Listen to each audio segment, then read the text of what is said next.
بسم الله الرحمن الرحيم إذا الشمس كورت وإذا النجوم انكدرت وإذا الجبال سيرت وإذا العشار عطلت وإذا الوحوش حشرت وإذا البحار سجرت وإذا النفوس زوجت وإذا الموءودة سئلت بأي ذنب قتلت وإذا الصحف نشرت وإذا السماء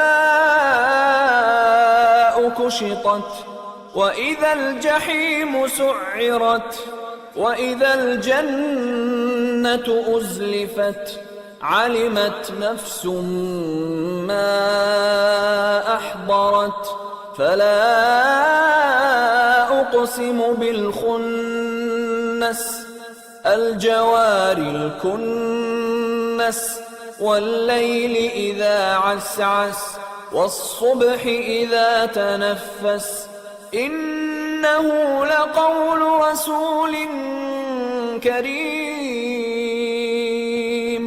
ذي قوة عند ذي العرش مكين مطاع ثم أمين وما صاحبكم بمجنون ولقد رآه بالأفق المبين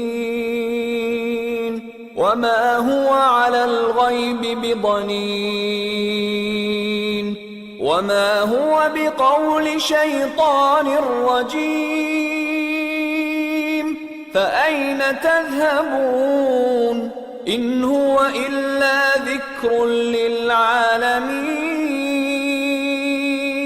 لمن شاء منكم أن يستقيم وما تشاءون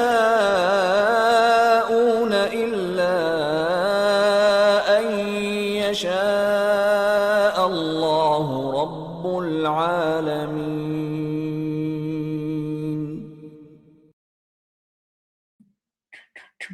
What's up, everybody? What's happening? Happy Friday, Juma Mubarak, Shalom, Shabbat. Happy Sabbath to those who practice the Sabbath. What's up, though? What up, though? Let me know if you can hear me. Let me get a mic check. Let me come in here and see who in here. Let me see if my mic checker in the building reflect. Oh, there you go. What up, bro? What's happening? You watch Minister Jew? Yeah, man. He was on fire, man. I was in there for a quick second. But it's one of them days where he called me several times. Well, he called me every day, but several times out the day in regards to that particular lecture, man. He was, when you get the divine revelation and you find it in the holy books, it's a beautiful thing, man. So salute to Minister Jew.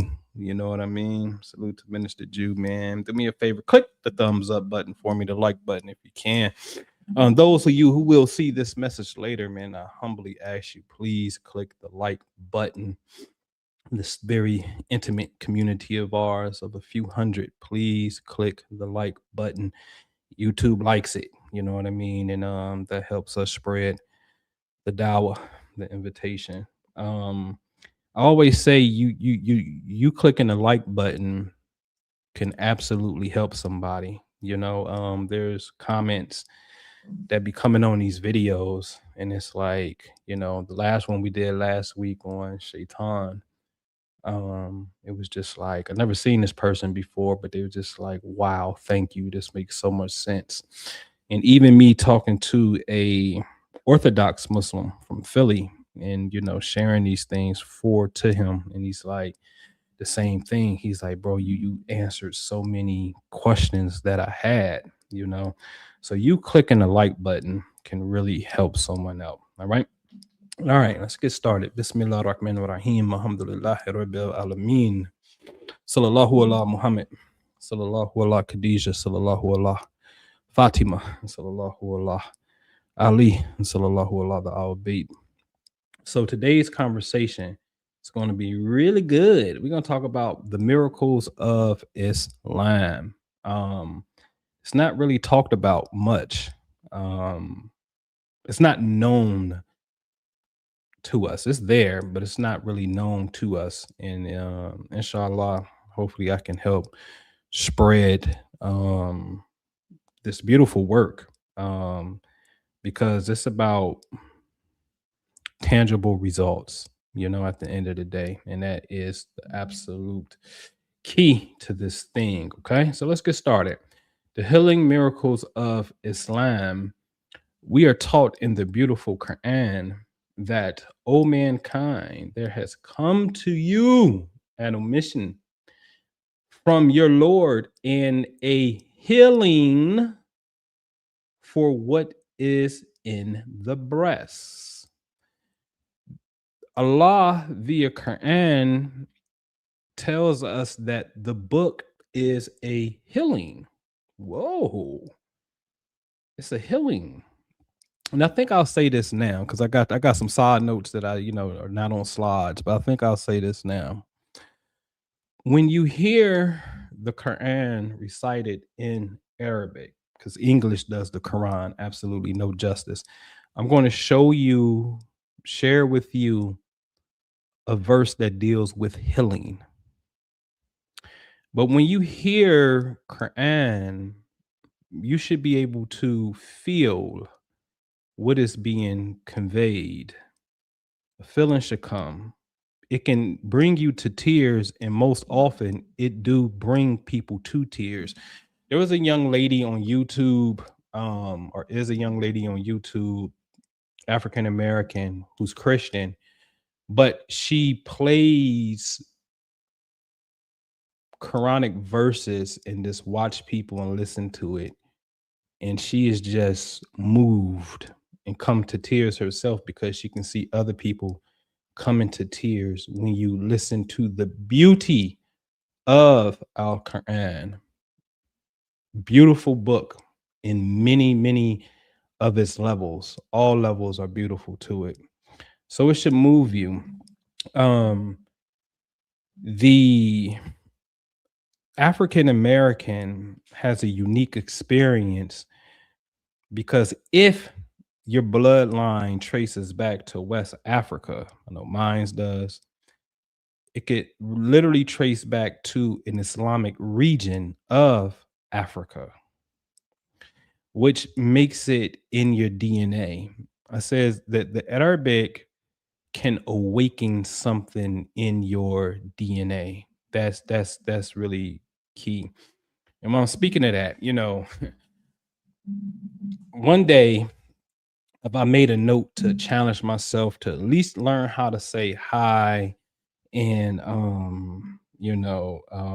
are you, or good morning and how are you, and really a lot of languages, every language if possible, right? Just as a mental challenge, because it's really good to learn new information because your brain creates new neural synaptic channels, networks, and that is equivalent to doing cardio exercises that's good for the body, especially the heart. And so learning information is really, really good, but not just any information. Um, I don't I was asking a brother who was talking about the sun is fake and they removing the fake sun and putting the real sun back because of the CERN machine. And I'm like, what's the train of logic here? Why didn't we see two suns in the sky? What brung it there, the fake one, and what told away the other one? And how didn't we see it disappear? And how do you know all of this anyway? How is it that you know this, but the world don't know? So it's a lot of information that I feel like is just um we call it metaphysical mumbo jumbo, and conscious sci-fi. It's nothing more than that, right? So learning the right information that can be applied in your life that will improve the quality of your life is key. And that's what we're going to get into today. And let me back up a little bit. But speaking of the languages, right? When you hear Quran, in comparison to something like I love the Amish, right? So they speak Pennsylvania Dutch. And when you look into some of the Germanic languages, good morning or hi, how are you? It's like Goederdog wie beach. And it's like, it sound like, no disrespect, but it sound like a drunk Viking. Goederdog. Like, good day. Goederdog. Like, what the heck is Goederdog wie beach? Like, there's nothing sexy about that. You know what I'm saying? Whereas in Arabic, you hear something, Bismillah ar-Rahman ar-Rahim, Alhamdulillah Rabbil Alameen. It's more poetic in a sense, because Goederdog wie beach that's not it. Okay, but salute to my Amish homies, because I love them, right? All right, so the Quran informs us that the book is a healing. Okay, all right. Here's a verse in Quran. In their hearts is a disease. This is in Surah 2, Ayat 10. In their hearts is a disease. But we now know that heart disease is the number one killer on the entire earth. And what's interesting is it wasn't until the late 1800s and early 1900s that stats started to be collected dealing with cardiovascular disease, heart disease, right? Which makes the Quran, easy 1300 years before the discovery of the number one killer in the world. The Quran is 1300 years ahead of time, showing us in our hearts is a disease. Okay. All right. So let's get into some case study today. It's going to kind of be, I don't know if this is boring, but these are facts, and I want you to go look up these facts. Okay. All right. So let's deal with blood pressure and heart rate doing the Salah. The Salah is the prayer positions. Okay. The study is an assessment from heart rates and blood pressure in different Salah positions, and it comes from the Journal of Physical Therapy in 2013. Okay. So the researchers has studied 30 Muslims doing standing, which is called ruku, and sujood, and sitting. They found that the systolic and diastolic blood pressure decreased significantly after salat, and the reduction was greater during actual salat. Check this out. Than when participants merely mimicked the physical movements. Heart rate also differed significantly, with sujood producing the lowest heart rate among the positions. That's a fascinating result because the study compared actual prayer with simply copying movements. Okay. So this is what the sujood position looks like. This is very similar to what they call it, sitting dog or something. It's a yoga pose. Okay. But this position here actually lowers your blood pressure. Okay. Now, if you can say a prayer with being in this position, oh my God, you want to talk about something. And I don't know about the research of these percentages here. I just wanted to show you the actual prayer position. I haven't investigated these claims that you see on the screen. Okay. All right. Let's move on. So it lowers blood pressure, number one. Let's move over to stroke. Okay. All right. So there was a 6-week study on comparisons, and you can see the baseline numbers um, that actually improve, I mean, significantly. In the Berg balance scale on the right, 8.5 versus 4, that's a double. Okay. That's a double. All right. And let's read a little bit into it. The study was Ghost et al. And others published in the Journal of Pakistan Medical Association, titled Effects of Activity Repetition Training with the Salat versus Task Orientated Training on Functional Outcomes of Stroke. It was a randomized controlled trial involving stroke patients ages 30 to 70. So what did they find? They found that motor assessment scale was 17 compared to 12 on a task-orientated group.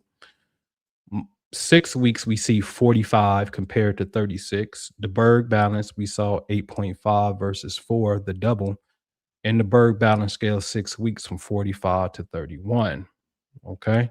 At the very bottom, the authors concluded that there was marked improvement in functional status, balance, and mobility in the activity repetition program, incorporating Salah compared with routine orientated tasks, or routine orientated rehabilitation.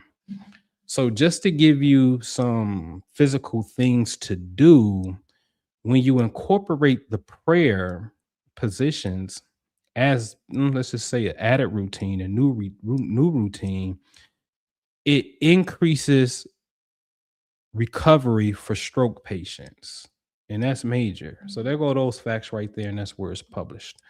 Okay, let's move on to here. All right. So, what exactly were they doing? The Salat related rehabilitation incorporated the physical prayer postures. That's standing, that's bowing, that's your prostration, that's sitting, that's turning the neck right and left. Okay. So, if we move down to the middle bottom, stroke rehabilitation, incorporating repeated Salat movements produce significantly better functional outcomes than the comparison task orientated program in this small trial. Okay. And this is published stuff. Okay. With the Library of Medicine. All right. Move to another case. There was a 54-year study. 54 years, ladies and gentlemen, from 1967 to 2020. And this one here had covered physiology, psychology, and the brain, neuroscience. They're going to find improved heart health, which we saw, enhanced mental well being by reducing stress, anxiety, and depression, improving your mood and your thinking functions. It builds strength and flexibility by strengthening the muscles and joints, though, or through complete body movements. It also improves respiratory function. Now, there are some studies that I didn't include where the Salah position actually increases the respiratory system, the lungs, and it boosts immune function as well. Okay, so big study. In this study, which was by PubMed, the researchers found the benefits spanning from, again, psychological, neurological, which is the brain, cardiovascular is the heart, and the musculoskeletal health system, which is your muscle system and your bone system. The conclusion was that Salah could potentially be incorporated as a non-pharmacological component of holistic care and rehabilitation. Same source. Okay. So we see it here. We want to go straight to the conclusion, okay, and not read all the stuff. We can get straight to the conclusion. Salah is a non-pharmacological, how you say that? Pharmacological intervention and resource, and may be included in the holistic care and rehabilitation program aimed at the well-being of patients. That was the bottom line study that they saying, hey, listen, we see the prayer helps the body in all these areas. This should be or could be included as part of the rehabilitation program. Okay. So this is one of my favorite studies. It is my favorite to date, because here the Salah balances the cortisol. If your cortisol level, the stress chemical, is too high, after you do the prayer, guess what? The cortisol comes down. If your cortisol level is already average in normal range, guess what? After you do the prayer, it stays the same. Now, dig this. If your cortisol level is too low, after you make the prayer, your cortisol level comes up. That is wild. Look how intelligent that is. That blows my mind to see that. Cortisol level too high. I make prayer, it comes down. Okay. But what about when it's too low? I make prayer and it brings it up. That is mind blowing to me. I want to dive into this scripture. We will dive into it at the very bottom on the left, 1328. Verily, in the remembrance of Allah, do the hearts find rest. We're going to deal with that. Okay. So let's read a little bit about this. All right. Again, it's just reiterating what I said, but here, this is published in the Journal of Medicine and Life in 2022, involved 83 healthy adults, and it changed their hormones and genes. Okay. The ones that deal with stress related hormones and genes, shall we say. And we saw again the low came up, the middle stayed the same, the high brought it down. Okay. So, in other words, participants with high cortisol had a significant reduction, while those whose cortisol was usually low experienced a significant increase. People already in the middle range didn't have a significant change. The authors interpret this as cortisol moving toward a more optimal range after Salah. That's more interesting scientifically than simply saying Salah lowers cortisol, because cortisol is necessary for normal physiology. You don't want it universally suppressed, as it says. Okay. All right. So let's look at this word, because our hearts find rest. Okay. So the word, root word, it means to quiet, to calm, to appease, to be low. Yes. To calm down. Reassurance, ease, calmness, peace of mind, composure, equanimity can also be related to trust and confidence. Okay. So surely the heart finds rest. It brings us into a state of balance.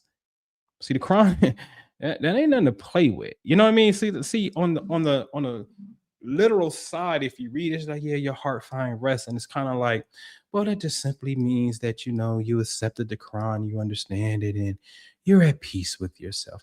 Yes, but a tad bit deeper is, hey, this is having an effect on my body, my physical or physiological functions. You see? So that's key, man. That's key. All right. So let's move into this. A research study on religious practices and the spiritual well-being of schizophrenia. Can the Salah help that? Can it improve mental health? Can it reduce symptoms? Can it increase hope and purpose? Can it build a stronger prayer connection? Here's the study. Okay. We go all the way to the bottom. We can go at the top. The purpose to explore religious activities and its function on the spiritual well-being of Muslim patients with schizophrenia. Go all the way to the bottom to get to the conclusion. The findings show that Salah in the zikr, La ilaha illallah, La ilaha illallah, La ilaha illallah, La ilaha illallah, that which perform on time and regularly. So for those of us that may struggle with our prayer, dig this. When performed regularly, have a positive impact on the physical and mental health of schizophrenia inpatients. The author might recommend the mental health hospital provide adequate worship or prayer equipment, i.e., a gown and the Quran for patients. So in this particular study, sorry I didn't put the source there, but anything I show you, just go Google it. You'll see it. Mental cases of schizophrenia had actually started to give them a more sense of purpose and more sense of connection in overcoming that mental illness. Okay. But it has to be practiced on a regular basis. All right. How about Salah and diabetes? How about that? That's a good one. Okay. You're going to see a study where on the left hand side, number one, they had 26 diabetic patients in Indonesia. And so before Salah, their glucose levels was at 182, and then after Salah, they came down to 160. So they had a significant reduction in blood glucose after the Salah. But they repeated physical movements in Salah may increase muscular glucose utilization. Okay. So it's good for the muscles. Now, number 2 on the right, the study of the Taraweeh prayer in type 2 diabetes, and this was published in the European Congress of Endocrinology in 2023. They did 200 patients, 100 within the prayer group and a control group. Okay. All right. And so the people who were in the prayer group had greater reduction in what's called HbA1c and in weight loss as well. All right. Number 3, they also did a study on doing the Salah after you eat. Yeah, after you eat. So these people saw a significant reduction in body weight and body fat and improved blood glucose control after meals. Also improve your metabolic health markers. That is amazing to do prayer after you eat. Never heard of that one. Okay. All right. So, one particular relevant study is the effect of prayer activity on blood glucose levels in patients with diabetes mellitus. All right. It was used, it used a one group pre test and post test experimental design with 26 diabetes patients at RSUD Kertosono in Indonesia. Researchers measured blood glucose before and after the Salah. They reported that the average glucose level was lower after prayer than before prayer, with a statistically significant difference. The authors proposed that the repeated physical movements could increase muscular glucose utilization and GLUT4 mediated glucose transport, while noting that they could not determine whether the psychological / calming component of Salat also contributed. There's even a larger study involving Taraweeh prayer in type 2 diabetes that we just saw. Okay. Very bottom, there's also a 2022 randomized crossover study involving 30 overweight adults.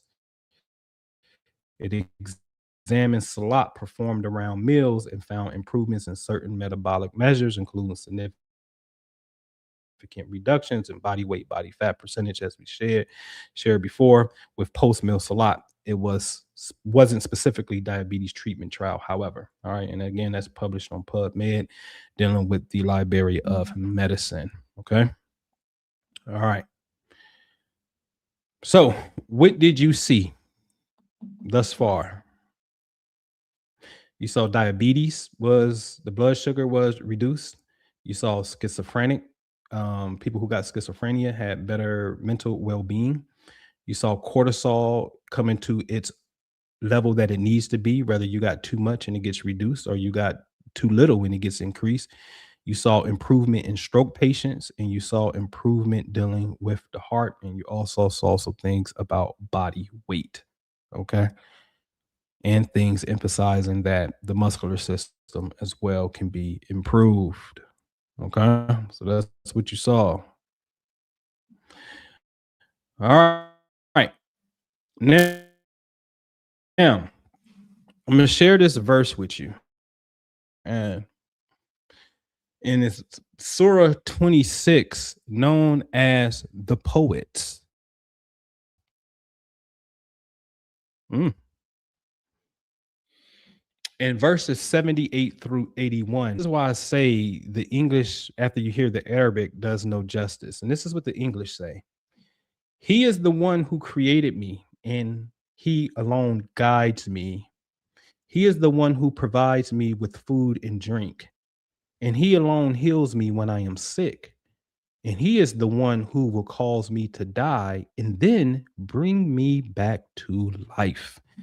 Let's hear that prayer, ladies and gentlemen. Let me take this off. Where am I at? Let me come here. Let's take that off. Okay.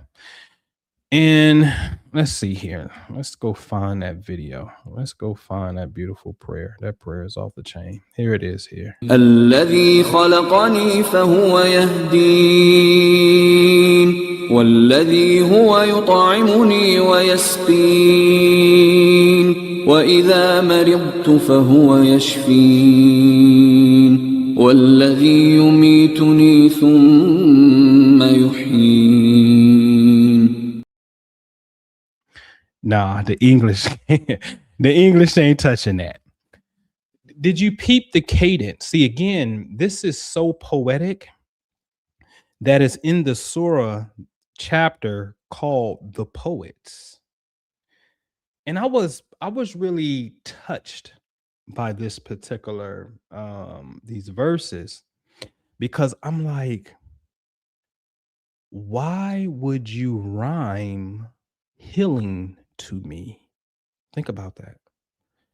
Why would you rhyme healing to me? This is where the Quran brings you in, because now, since you're rhyming, what is the stanza, or what is the word, or what is the letter that is being rhymed? Alladhi kalakani fuhuriyadin. What is that? Walladhi huwa wayatamuni wayaskin. Wa ida marita fahuwa yasfin. Alladhi yumituni thumma yuhin. What is that? What is this in? What is the letter that keeps popping up and rhyming? What is it? And if I take that word, those last words that are used in every of those 4 verses, is it the same letter at the end? And if I take that and put the root word in there, will I see a particular pattern? What you are hearing is the letter Nun. That's what you hear. Yadin. You're hearing the Nun at the end. And this is another beautiful thing about the Quran, because there is a surah called the Pen, Surah 68. And this is how it opens. It says, Nun, that letter, that's a letter. Nun, by the pen, in what they inscribe. So what is the healing components of Nun? Nun must have a healing component, because you keep rhyming about my healing, my sickness, and coming back to life, my wellness, my food and my drink. Ye who guides me, you keep rhyming with Nun. And then when we get in a whole nother surah, you open the surah up with just the letter and say Nun. If this isn't a mystery that invokes or come and talks to your akal, your intellect, I don't know what is. And this is what Quran does. It invites us to figure out her beautiful mysteries. Oh, brother, astaghfirullah, why did you say her? Because with Allah is the mother of the book. So Nun must have a healing component. Now, in the classical Sufi schools, Nun by the pen is seen as, well, that's the inkwell. That's where the ink sits in. Okay, what does that mean? What good is that? For me, I think it becomes, alhamdulillah, that I was fluent in the Hebrew alphabet first. And when you understand the structure of the 28 Arabic letters of the alphabet, 22 of the Arabic alphabets are letters are the same as the 22 in the Hebrew, because remember, both of these are considered what they call Afro-Semitic languages, right? Okay. So then what is noon? See, the beautiful thing again about the Ibri, which is Hebrew, is the 22 letter system over there says, hey, 3 letters correspond to elements. Shin is fire. Aleph, the first letter, is air. Meme, the letter M, is water. Why is there no element for earth?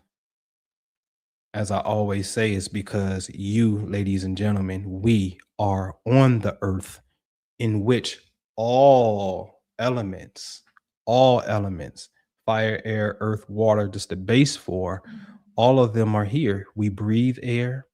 We're on the earth. We can get into plant energy if you want to, tree energy if you want to, flower energy if you want to. We got water on the earth, with the majority of the earth is water. Yes. Along with fire. We got fire at the core of the earth, and we got fire coming out of volcanoes. So everything happens on the earth plane. So there's no earth. You and I are the earth. Okay. Then the Hebrew says there's 7 letters that are known as the double letters, and they correspond to the 7 planets, possibly the 7 heavens of the Qur'an. Ooh, your 7 planets are what we mark time by today in a miniature replication of a microcosm of a 7-day week. Sunday, day of the what? Sun. Monday, day of the moon. And the most obvious is Saturday, the day of Saturn. Yes. So our 7-day week is named after the 7 planets. Friday's Venus Day, the day of beauty, the day of harmony, the day of peace. Notice it's the Sabbath. You will see the Jews participating and lighting the candles and getting ready for their sacred journey for Shavuos, which is the Sabbath, also known as Shabbat. And you will see the Muslim doing Juma. You will see regular people, in a sense, getting their hair done, getting their nails done, getting their hair cut, getting flogged, getting fresh for the week, because this day represents the day of balance, because it represents the planet Venus, which is who? The feminine. Right? So 7 letters correspond with the planets. We got 3 to correspond to elements. That's 10. We got 12 more to go. And you know what those 12 correspond to? They correspond to the 12 zodiac signs. You with me? And that makes up the 22 letters in the Hebrew. So when we understand noon in the Hebrew, noon corresponds to who? Scorpio. Well, what is Scorpio? What is the 8th gate out of the 12 gates? The 8th gate is the gate of what? Regeneration. It is the gate of what? Transformation. Also known as surgery. Because Scorpio's energy deals with what? Going below the surface. So when you have a major ailment, something going on in the body, we have to go inside of the body. We have to go in the flesh, right? We got to cut it open and go inside and see what lies beneath the surface. That is a scorpion frequency. Okay. And this letter noon deals with that, the regeneration principle.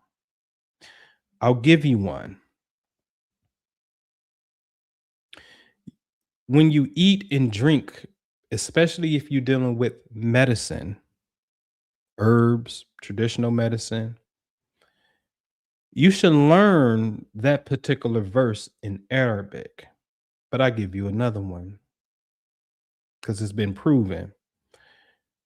The Japanese scientists, Dr. Emoto, have taken water molecules and not only spoke words into it. And I don't think it's the word that's being spoke. I'm thinking it's the intention of the vibratory or the pitch, the frequency, that you're saying the thing.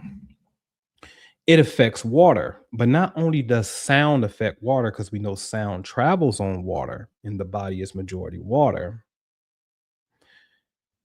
You can write something on the bottled water, write something, tape it on there, and the water molecules will start to take form based upon the intention of the letter. See, people will just tell you the word. You got to go deeper. It's not the word, it's intention. Okay. So, noon on your water, the prayer of your food and your water, this is the metaphysical mystery to help us, the spiritual aspect to help aid the physical body. Noon by the pen. You know what the pen means? The pen means to carve out something. I said, that's interesting, because when you write on something, technically you're carving into it. But that's the same thing with surgery. But it's the same thing with any aspect of motion. Okay, that I talked about, I believe, last week. All right. All right. Let's keep it moving. All right. So noon is the healing letter. Okay. Now, when I used to go to Masjid Abu Bakr, Allah's funny. Allah's funny. When I first started studying the Arabic, there's always going to be that one letter that first jump out to you that you commit to memory, because you're learning something new. You got 28 letters in front of you. And that's if you're just looking at the letters standing alone, not letters in the sentence, because they change form. Noon don't look like this when it's in the middle of a word. That last little hook on the left-hand side, if it's in the middle of the word, it loses that hook, so the cursive can go into another word. You would get that dot at the top. You would get that first hook on the right-hand side, and it'll come down. But then when you go towards the left, it will turn into the next word that's coming. So it loses its shape. It's not like Hebrew. Hebrew letters only change at the end, and that's some of them. Okay. The Arabic will change in the middle and in the beginning sometimes as well if it don't stand alone. Okay. So noon for me was the first letter that talked to my consciousness. I said, I can remember you. You kind of remind me of, I guess like a horseshoe with one dot or a smiley face with one eye. You have to start associating symbols to the letter so you can form your memory. That's important. Okay. All right, let's move on. All right. All right, man. So here is what the Golden Heart Love Center looks like. That sign on the right is AI. That's not there. But those lights are there. Those flowers I took down, but on the hanging pots, which are called angel wing begonias, they were so heavy that it was literally just falling off the stand. So I had to put them somewhere else and put them in a big vase in the backyard, actually. But this is the Golden Heart Love Center that we have, which is our private retreat facility that's dealing with aspects of healing. And to show you a little bit of something, I don't know if the date is on this, but this is me today, put it on a TV screen to show you when you come here. And this is the heart technology. Remember, in our hearts is a disease, okay? And remind me to talk about the disease of the heart. Well, let me talk about the disease of the heart real fast. This is important. When I was studying Dr. Ibrahim Jafri, who is a Shadaliyah Sufi and medical doctor who has some of the most amazing healing testimonials within Islam that I've seen to date. And sometimes it takes weeks upon weeks of, doing a certain thing. But anyway, he says something that stuck out to me. He himself was given 6 months to live. And a Sufi master told him that, and he didn't even tell the Sufi master that he had 6 months to live. And the Sufi master told him, your mind is so ahead of your heart that is creating a disturbance because your heart hasn't caught up with your mind. I said, oh my God. So this is why it's imperative to live from the heart at all times, because you can create what's known as an incoherent signal. Brainwave thought travels through this thing called the vagus nerve to the heart, and the heart becomes a prison. It becomes a cage for this hawa, this desire that you have. I don't teach that desire is a bad thing, okay? Because you can have desire to want to be close to Allah and do nothing but la ilaha illallah, right? The point is, we have to make sure that our heart is in tune with the mind. Scratch that. We have to make sure that the conscious mind of what we think and physically do is in tune with what's in the heart. That's what it really is. You understand? Okay. So within this technology today, you can see two total different patterns purposely. I'm breathing what appears to be my regular thing, sitting down, just doing some stuff and whatnot. And on the left-hand side, those short waves of the heartbeat are really not all that good. Precisely at the minute mark, I purposely changed and started doing a particular practice that I gave to you in the Patreon on the exhale. What are you to exhale? Allah. Or whatever the divine name is for you. So you can see what I have in the red box is a total different heart frequency than what is on the left. This is where the prayer becomes important 5 times a day, because if you're not careful, you may go throughout a whole day not knowing that in your heart is a disease. Your heart rhythm is not correct, you see, in just your regular flow. So you have to take these breaks, known as prayer, to recalibrate your system, your nervous system, which in return, your nervous system is where thoughts travel via electrical current and also produce chemical realities. Yes? Do you know who does that in your brain? Maybe I need to bring that class back and we become more familiar with these beautiful glands in the brain. The hypothalamus is the master chemical maker. He's the bar owner. The hypothalamus has a bartender by the name of the pituitary gland. Modern day spirituality, or even really science, for some reason says that the pituitary gland is the master gland. I beg to differ. Why do you beg to differ with the medical professionals, Noble? Because if you look on the back of the pituitary gland, there is a reservoir, a pouch that takes like these extra chemicals from the hypothalamus glands and stores it there. So where are you getting your marching orders from? You get all your chemicals from the master or the owner of the bar. That's why it's called the HPA axis. What's the H? Hypothalamus. What's the P? Pituitary.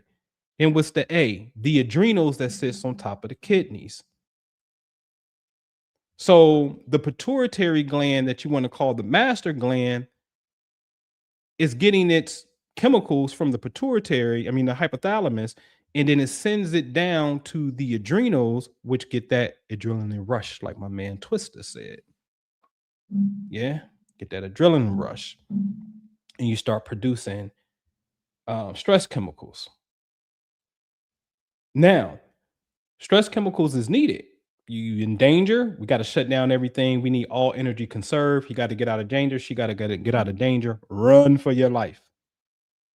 But when you live in a prolonged state of fear, anger, suppressions, that becomes chronic and ailments start to kick in. And I can only share real life experiences with you so you can really understand the spiritual depth of the reality of the human being. My father, Cowboy Del Rio, I love my dad, man. If your parents are still here, man, in Islam, you are really taught to respect your parents, love your parents. And I get it. Because the Christ school says, who is this? That ain't my mama. That ain't my daddy. My disciple, these people over here, this is my spiritual family. And I get it. I do. Trust me. Alhamdulillah. I don't have those kind of parents where I have to put them off. My parents are, to a degree, a little bit, they're my students. My father had a boot, still got the boot in his arm from dialysis.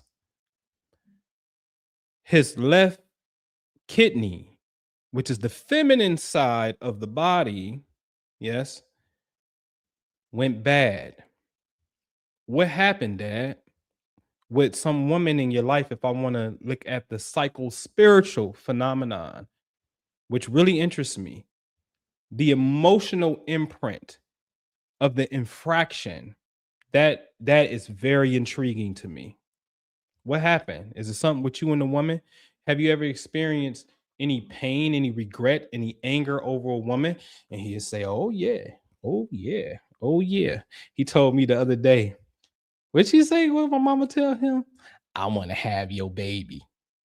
And because he was talking about how children need to be brought into the world not as a mistake, but as a conscious, intentional thing. And alhamdulillah, again, and he like, you wasn't no mistake. His own daddy said, man, people don't plan no children.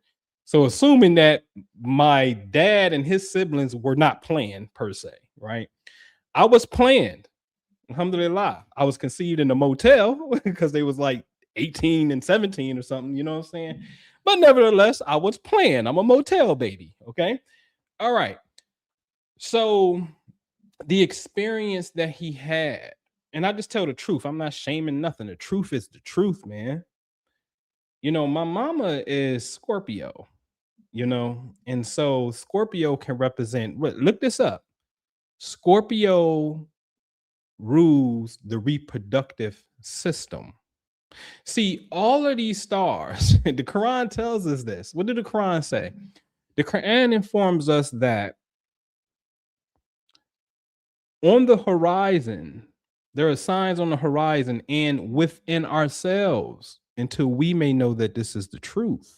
Whoa, that's dangerous a little bit because perhaps there's going to be repeated incidences that correspond to something on the horizon and within ourselves, and we have absolutely no clue about it. No clue. So, long story short, as a kid in the summer of first grade, I told my dad that my mom's friend was coming over, right? I ratted.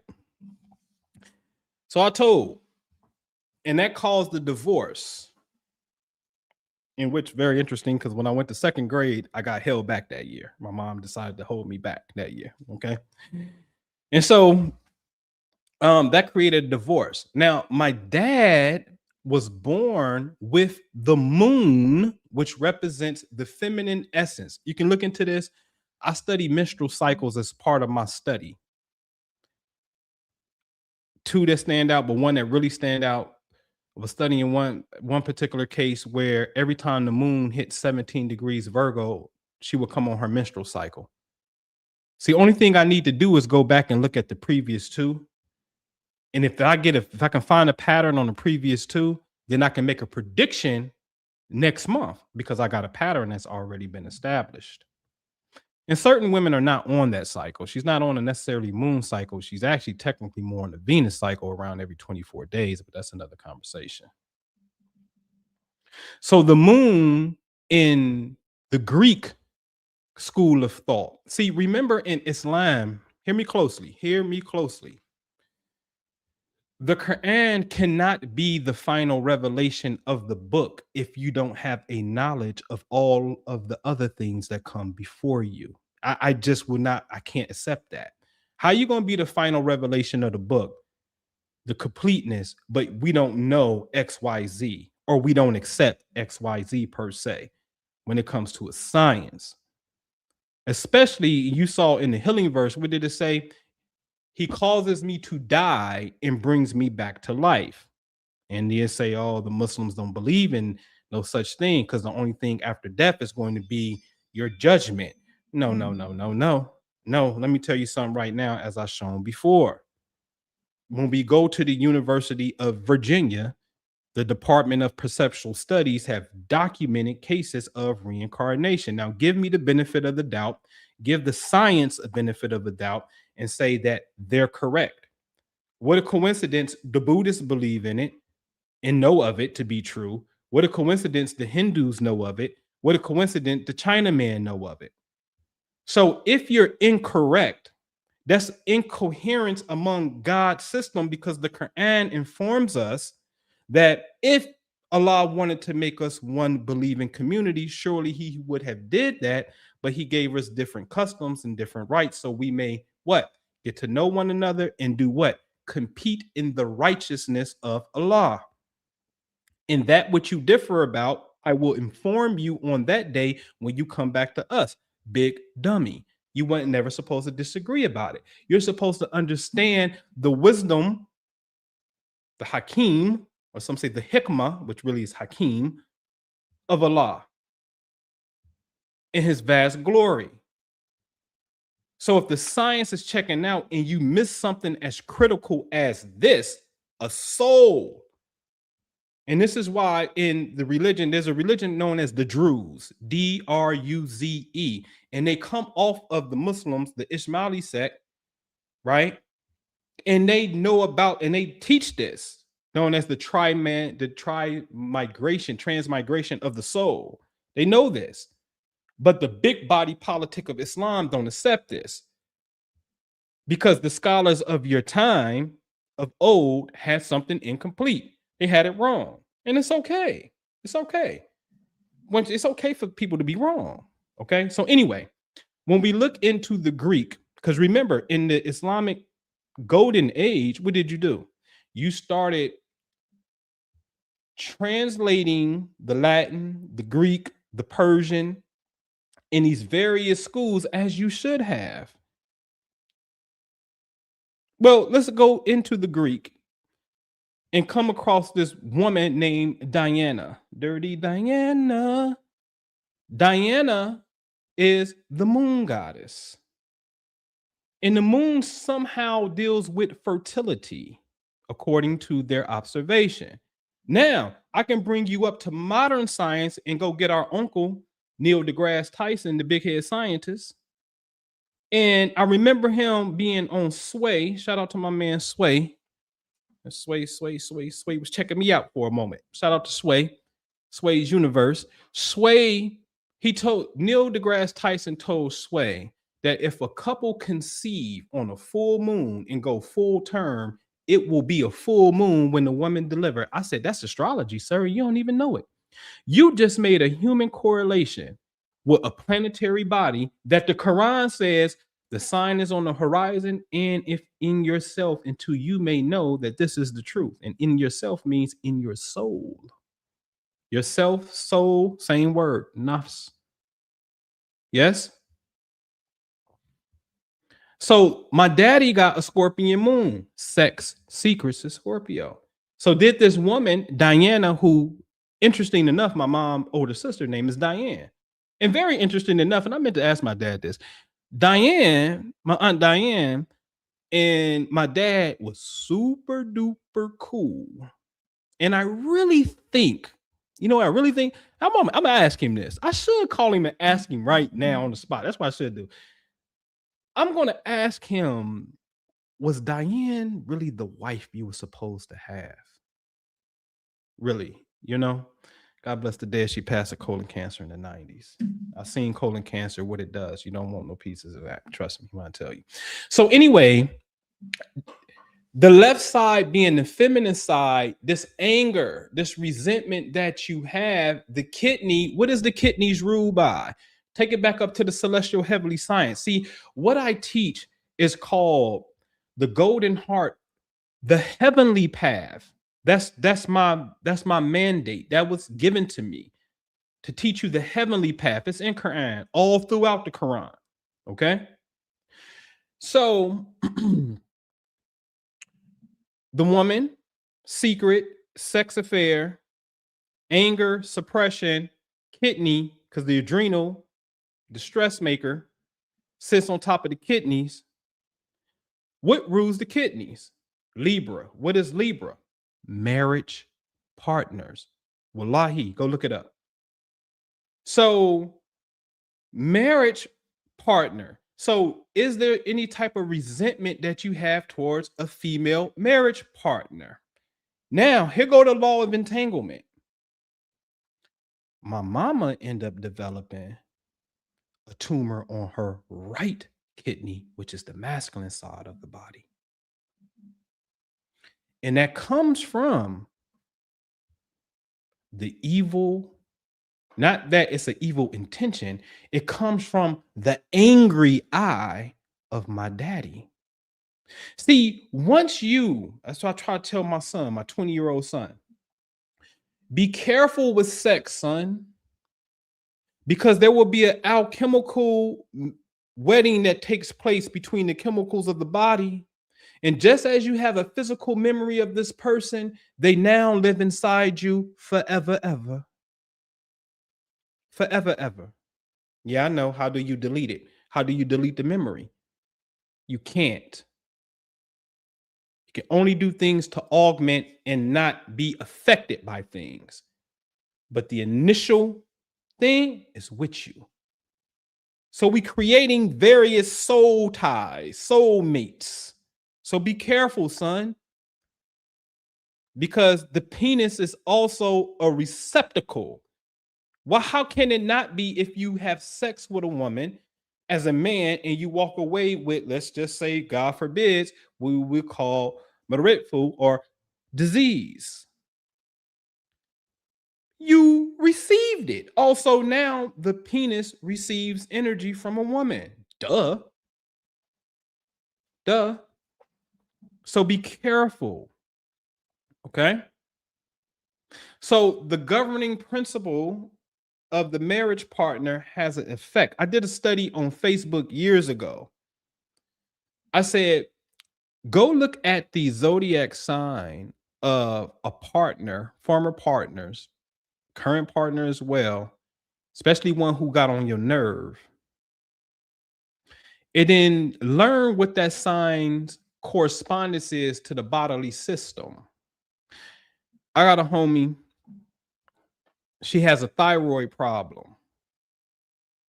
But her ex-husband was a Taurus, and Taurus rules the thyroid.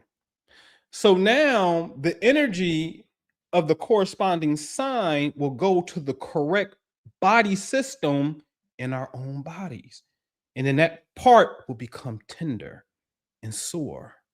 Study yourself. This is what is meant by man, woman as well. Man, know thyself. Okay? So this is real life stuff. All right? All right, let's move on.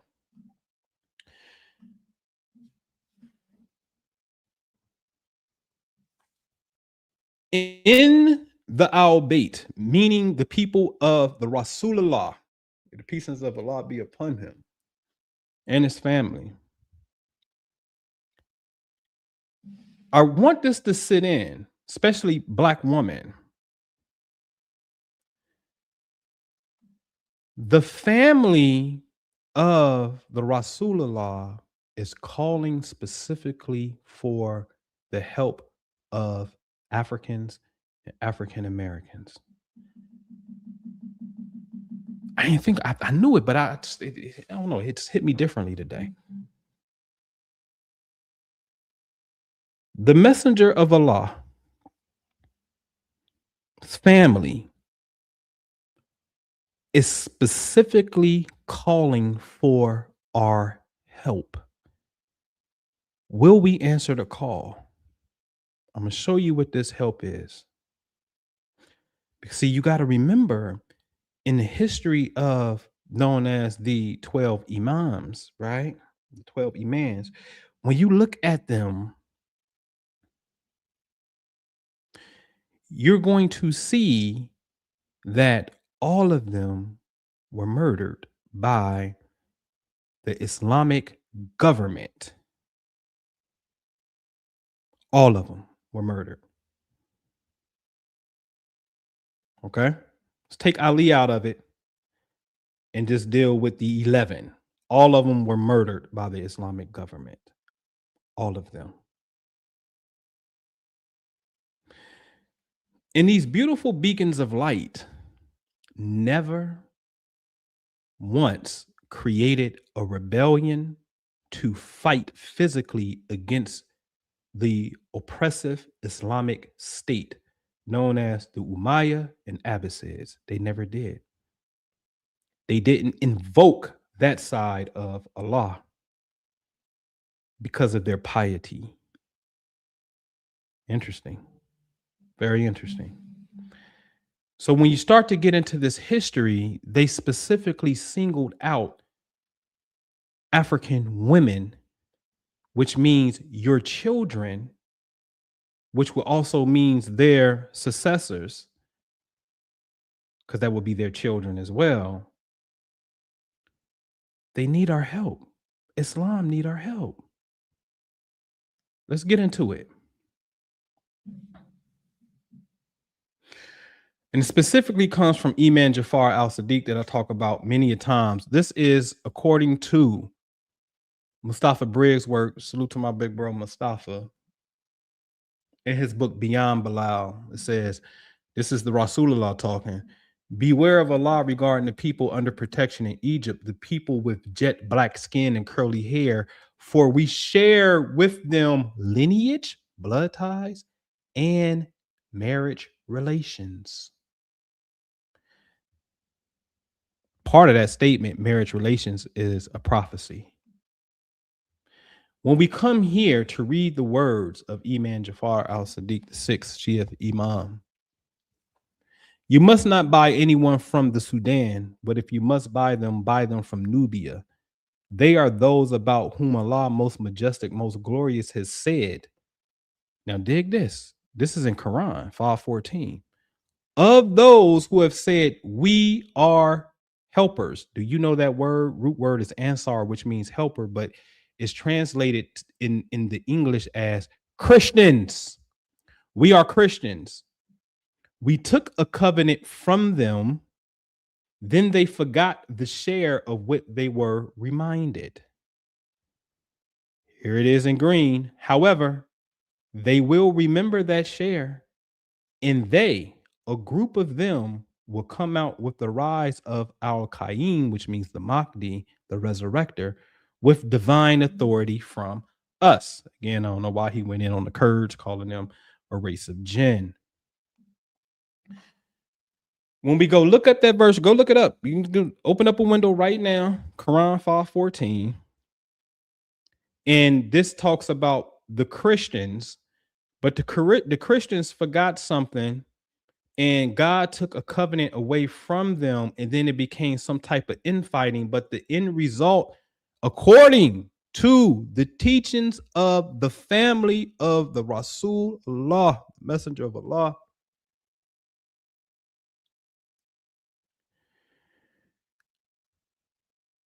we're going to remember, and we're going to give birth to their lineage They go that marital relations that the Rasulullah talked about. So this is pretty much, for lack of a better word, a cry for help. Why wouldn't it be when the enemy keep constantly putting you on house arrest and poisoning everyone in front of you, meaning your father, your father, your father, your father, his father, his father, his father, his father, all poison. You can look into this. So they need our help. And I put the emphasis on Black woman. So I showed before, when we look into the wives of the imam, starting at the 6th all the way to the 11th, all of them come from Africa, and they're their names, and that's where they're from. This is documented. This ain't no we think we should have, could have been. No, this is in their history, Shia history. That's amazing to me. That is beyond amazing to me. Let's move on. So the Golden Dower, we supposed to have a site up. I don't know, be in here. He's been busy at work, but goldendower.org. We had that link up. There's 6, really more, but there's 6 main things. I want you to pay very close attention, please. One, which I showed you part of today,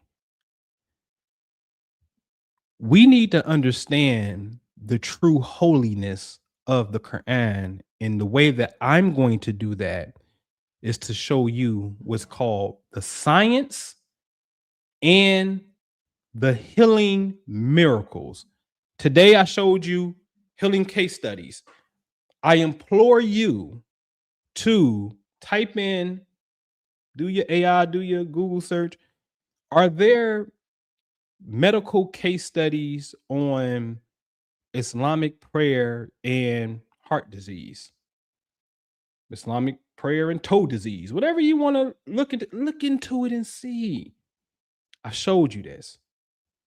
So now we got medical confirmation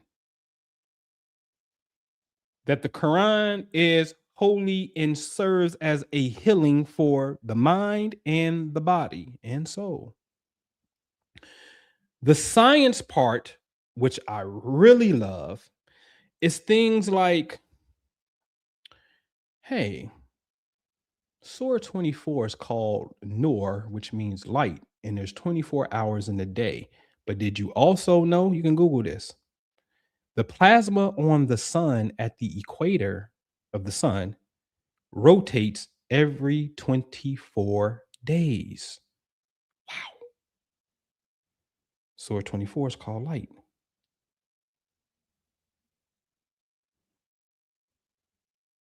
Another science thing for me is, wait a minute, I personally went to a golden mean calculator and typed in the total, which is Fibonacci sequence. I typed in 114 as the total parts, because it's 114 surahs of the Quran. And it said the small part of the equation equals 43. And 43, the 43rd surah, is called gold ornaments.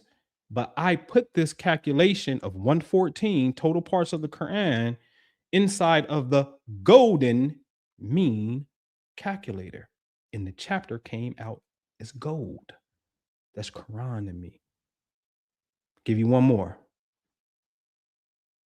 Surah 86, Al-Tariq. And what can make you know what Al-Tariq is? It is the bright piercing star.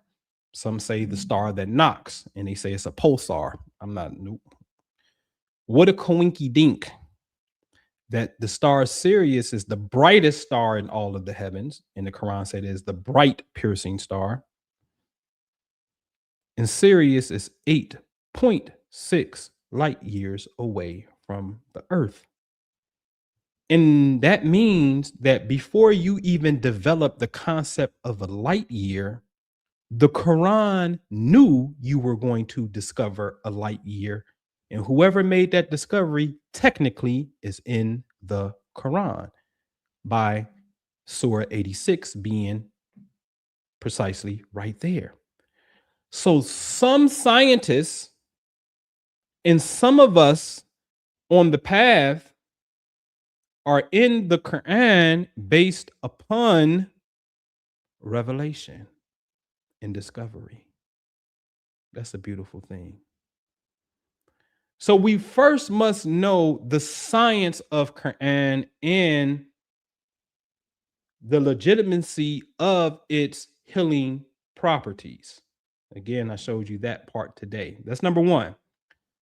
Number two, we need to move to the Rasulullah, sallallahu alaihi wasallam, and we say, hey, listen, what makes him a prophet? Well, part of the prophecy, as I showed you today, he said we had marital relations with the Egyptians, the Africans. And then you will see his great grandson come along and say, hey, listen, man, we marry people from Nubia. And then everybody after him, the 7th Imam, the 8th, 9th, 10th, 11th, all followed his lead and married a Nubian woman. What are some prophecies? Because they're there. What are some prophecies that he literally prophesied to give him the legitimate title of Nabi, prophet? We need to understand that so that can sink in. Once we understand that and we can give him that proper title in our hearts, then I want to move you into his love for women. And I'm not talking about no flirtatious sexual stuff. I'm talking about his love for women. I want to show you about his mercy. I want to also take you into his command that he gave to follow his family. I remind you about your duties to my family. I want to take you into there. Such as the love for women, the women came to him and said, the men are taking up all your time. So he dedicated a day just to teach women. In his farewell sermon, I'm about to die, I'm giving you my last speech.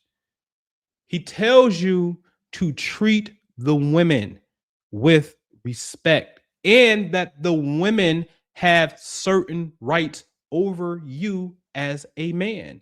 And as a man, you have certain rights over them. But there's plenty of hadith that talks about the rights of women. And those who mistreat their women, that's not good for you. That's not good. You're going to have a bad seat in the afterlife. Don't do that. So I want to show you that. And once you establish Quran and the Rasulullah in your hearts by knowing for certain, because there is a difference between a Muslim and a believer. It's in the Quran. I talk about it often. It says, they say that they are believers, but nay, tell them they are submitters. Tell them they are Muslims. Tell them they are assalamu, salam. The root word for Muslim is salam. Tell them that they are submitters because the faith has not entered their hearts. So the believer is on a higher level than the Muslim. Okay? All right? So once you get that, then you need to come into the al-Bayt and understand the 15 beacons of light and then the dynasty that really set it off. This is important. And my brother Muhayyamin, brother Dorian, may be in the chat, my brother Wadud. He said, man, I noticed that they leave Khadijah out. If you go look at the al-Bayt in a sense, you will see something known as the 14 impeccable ones. You will have the 12 imams, that's Ali, going all the way down from Hassan and Hussein and Zain Abidin and Muhammad Baqir.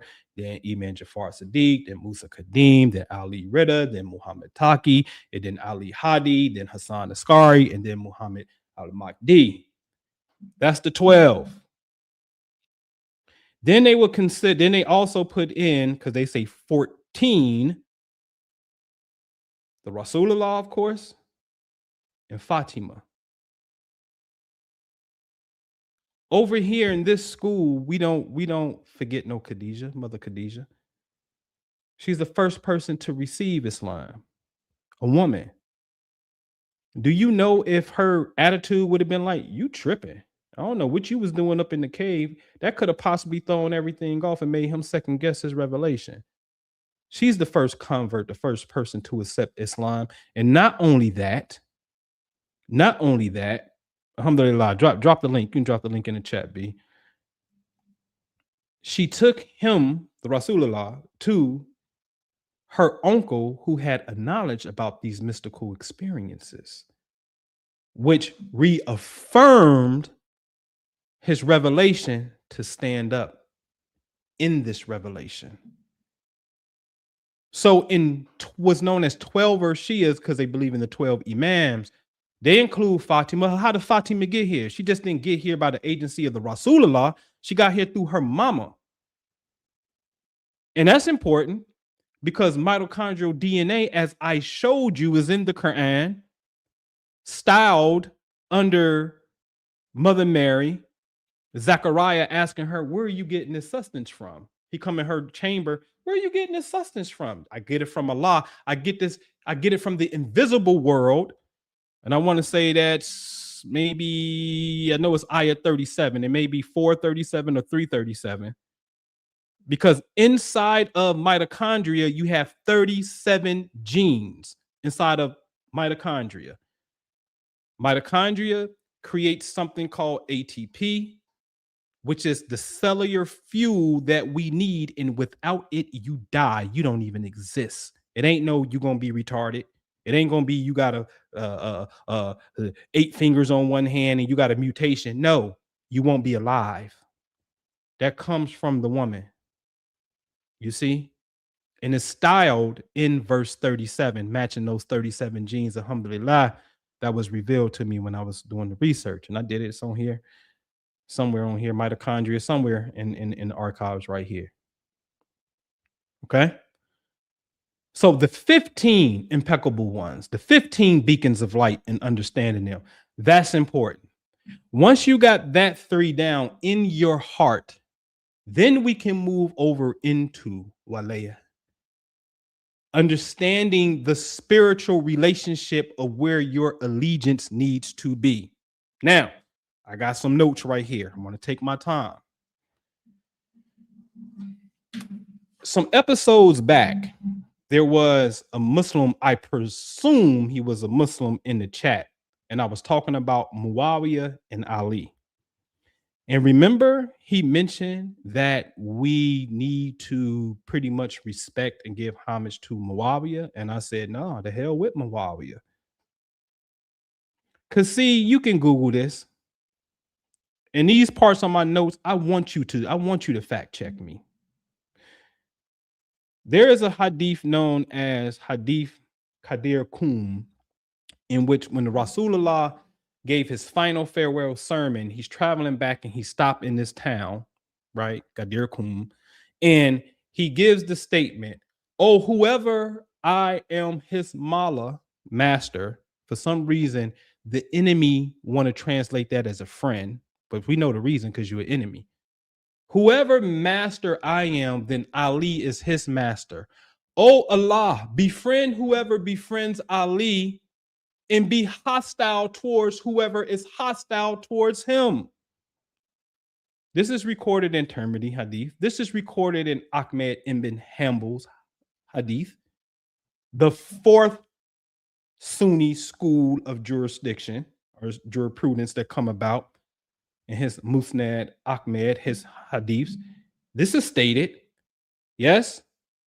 The Rasulullah is praying to Allah Whoever is a friend of Ali, Allah be a friend of those, and whoever is hostile towards him, Allah spank they behind and be hostile towards him. So if Muawiyah went to war with Ali and didn't want to give Ali pledge and went to war with him on several occasions because his family went to war with the Rasulullah, what do I look like giving respect to some Muawiyah? Let me make it real plain, and this is why I get off the Shia train too, and the Sufi train, to be honest with you, because this gets me hot. If you practice the Hijri calendar, you are not practicing the time, which is very important, that the Rasulullah practiced these things.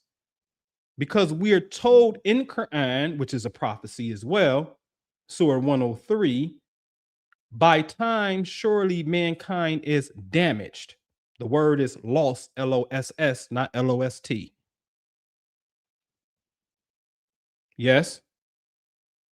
So the majority of the Muslim world, and it's Muslims who out there who know and got little things. I know that's not the real calendar. They know. The calendar didn't change until 7 years after the death of the Rasulullah. Sallallahu alaihi wa alihi. Yes. There's a hadith that you can read that says time has come back to the original time when Allah created the heavens and earth. I said, woo. Because the moon wasn't created when the heavens and earth was created. The moon comes about 30 to 50 million years after the earth was formed. Surah 17:12 says, and we erased the sign of the night. What's the sign of the night? The moon. And gave you the sign of the day. What's the sign of the day? The sun. So that you may know the account of what? Years. You're supposed to get off of that. The Rasulullah in the hadith told you time has returned back. But nobody is qualified to tell you the science of time, the theology of time. Here I am. I'll say that. Because I can show you how this all works and can show you when you pray within the correct pocket of time, what Allah does. I can show that. I don't like displaying that a lot because I look at it as, to a degree, an abuse of power and showboating. And I'm not here to do that. So the timing is important, but most importantly, your spiritual allegiance is going to be dictated by when you practice. So that means the Shia is practicing the calendar of their own enemies and haven't figured it out, because time to a degree is an astronomical science and most people are not keen to astronomy. The Quran is, as I pointed out several things. Yes. So please, when the Shirk Ramadan come about in February, then eventually in January and so forth, please do not say happy Ramadan to me, because that burns me up, that push a button. The Rasulullah informed us in his farewell sermon, O men, beware the disbelievers, the kafirs, the disbelievers. The Sunnis always want to call somebody a kafir, like they're disbelievers. The disbelievers indulge in tampering with the calendar. I said, oh, you said what, sir? Wait a minute. Next search. When did the calendar come about? What? 639 officially. When did the Rasulullah pass? 632. That's 7 years later. Wait a minute. Is this the disbeliever you're talking about? And I can go on, and you are probably seen some videos about this already that I've talked about this. So your spiritual allegiance is everything. Only if you know. Because see, listen, take my time with this. Let's Think podcast came on, I believe it was last episode, right? He asked me a question. What is the importance of knowing about the Al-Bayt, the people of the Prophet's house? I said, well, my favorite hadith is love Allah for what he nourishes you with of his blessings. Love me due to the love of Allah. and love the people of my house due to the love of me. Now, you can have a love for the Rasulullah and never read that hadith, and that is organic and that is natural. When you're introduced to new information, you have to do, if it checks out, you have to do a system upgrade, just like your phone, just like your computer. You have to do a system upgrade. So Islam has to do a system upgrade. Yes? So now that means the way that I add on to the way I've been loving him is now measured through how I love the Al Bayt, his family. Where's my knowledge of the family? Where's my love? Where's my admiration for the family? Because that is now the new measuring rod in which my love is expressed according to him. Love the people of my house due to the love of me. I'm good if I don't know it. So maybe ignorance is bliss.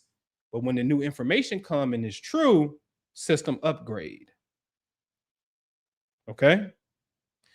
Once you got that, get back to the topic at hand, yes? Then we can proceed. But let me keep talking about something for a minute. Look at these notes. I want to be clear about how devious the enemy is in what he did. When you go to the Abbasids, they adopted, because in Sunni Islam, they got what's called madhabs, 4 legal schools. Either you follow the rules of Imam Hanifa, which was first, Maliki fiqh second, Shafi fiqh third, Ahmed ibn Hanbal fiqh fourth. The Abbasids adopted Hanafi, the first school of fiqh, and said, this is state-sponsored Islamic teaching and jurisprudence. We follow these rules. This is legit. Go ask this questions, ladies and gentlemen. I'm going to let you go see it for yourself. Did Imam Hanifa take a government position with the Abbasids? No. He rejected and rejected and rejected. Here's another question. Did Imam Hanifa, was he imprisoned by the Abbasids? And was he flogged, beat by them? Yes, he was beat by them. Yes, he was imprisoned by them. And yes, he died in prison. Here's another one. Was Imam Hanbal a supporter of the Al Bayt? Yes. Because Hussein, may the peace and blessings of Allah be upon him, who got beheaded, had a son named Zain Abidin, also known as Imam Sajud, the 4th Imam, who's always praying, hence the word Sajud. Wonder why. You saw the benefits of prayer earlier, medically, and they say he was in prayer position more than 100 times a day.